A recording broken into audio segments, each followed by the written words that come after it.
Hello guys and welcome to another video. My name's Mark, I'm an entrepreneur and property investor, and in today's video we're addressing how you can increase your income in order to make sure that you can invest. In the previous week's video we went through how Nick, my videographer, managed to spend over £100,000 unnecessarily on designer clothes, on cars like this one. I mean, Nick's car's worth more than my car is, if I'm honest. So today's video, what we're going to do is, whilst Nick has managed to cut his expenses massively and drastically, we're going to look at the options for himself and for others out there of how you can increase your income in order to give you that spread that will allow you to invest either in index funds, in property, whatever it is your flavour of investment. Because what we really need to do is make sure we've got a big enough spread that what you do invest is going to make a difference. We know that in a 5-10 year horizon we can become incredibly wealthy if we can invest £500 to £1,000 a month. It's not that big an ask, but at the same time it's a lot of money to find if your budget is already stretched. So today's video, I'm going to give you some ideas. Me and Nick, we're going to be a bit interactive in this one.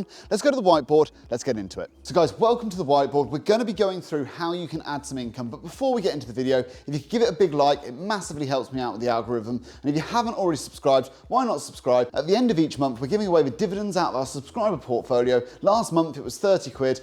There's no reason not to subscribe. And on top of that, we're going to be eventually giving away an investment house once we get to 100,000 subscribers. We spoke in detail about Nick's situation and how he's managed to waste over £100,000 in the last 4 years. Now, what we're also going to look at is, now he's done some savings, that's all great, but also how could he add some income? And we're going to get some ideas of how you or someone you know might be able to add some income. Now, I understand this video might not help everybody, but it's going to help people who maybe have a lower income or aren't working that hard at the moment, that need to increase their income so that they have a big enough spread between what they earn and what they spend to be able to invest. So we're going to start off with a few of the traditional ideas and some ideas that might already be in your mind. Number one, I would say, start a business. So anybody who knows me knows I'm an entrepreneur. I love starting businesses and growing businesses. The one disadvantage I would say with starting a business is that it can take a lot of time until it starts paying you back. But a business is probably my number one thing that I think people should consider starting.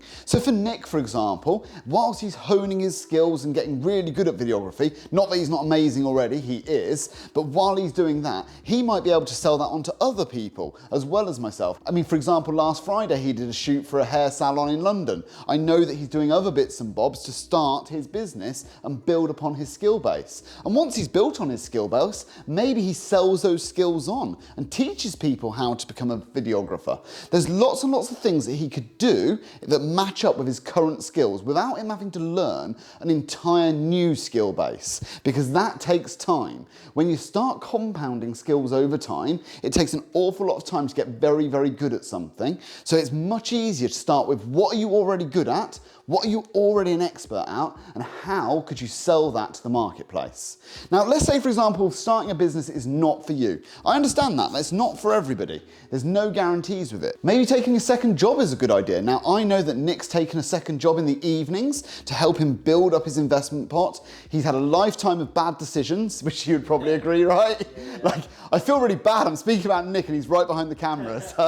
But you would agree, right? You've had a lifetime so far of bad decisions. He made a decision that he wants to increase his earnings. He's done that by starting a business, but instantly he also has got himself a second job in the evenings. Only a few extra hours, but it's going to add nearly £1,000 a month to his income. That's a huge amount additional. Even if he just did that, and let's say, for example, an average person was earning £10 an hour, something like that, even if you just did 20 hours a week, you'd get an extra £1,000 a month. That alone would provide you with enough income to be able to invest and in 10 years be incredibly wealthy. As you can find out in any of the previous videos about building calculations and working out how much you'll be worth in the future. Now, the third thing I've got on my list is become better / more valuable. Now, what does that mean? Now, if you're working a current job, it could mean a promotion. If you're in Nick's situation, for example, let's say, for example, he helps me grow my channel and we get to 100,000 subscribers over the next couple of months, well, Nick has become more valuable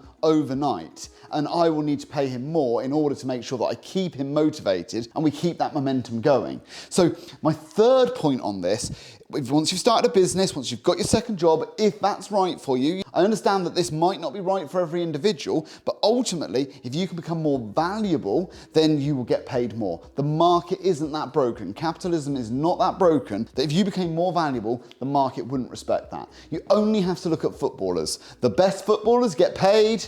Go on, Nick. What week? No, the most. Oh, the most. Let's try that again, right? Let's go. The best footballers on the pitch, they get paid. The most. Why?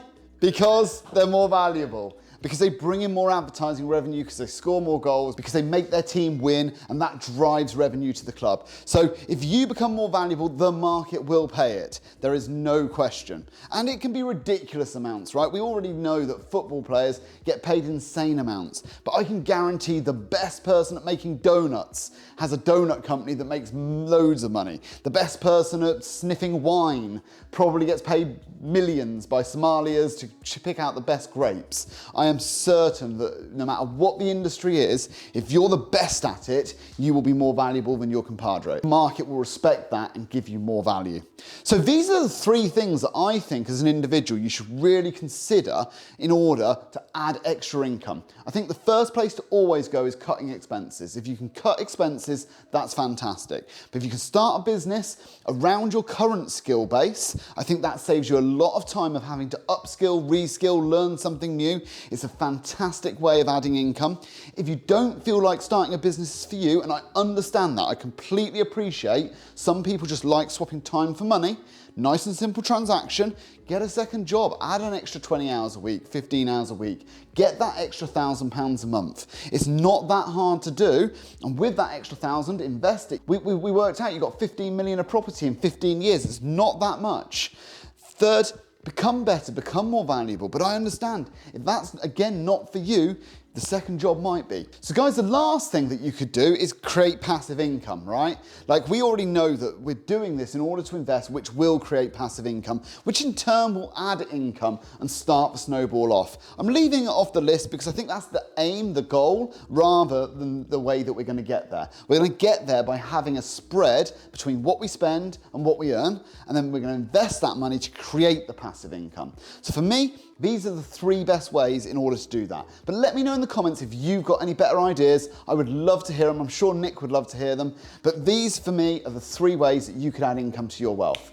Guys, thank you so much for watching. I massively appreciate it. I've been Mark Parham. I will see you again on the next video.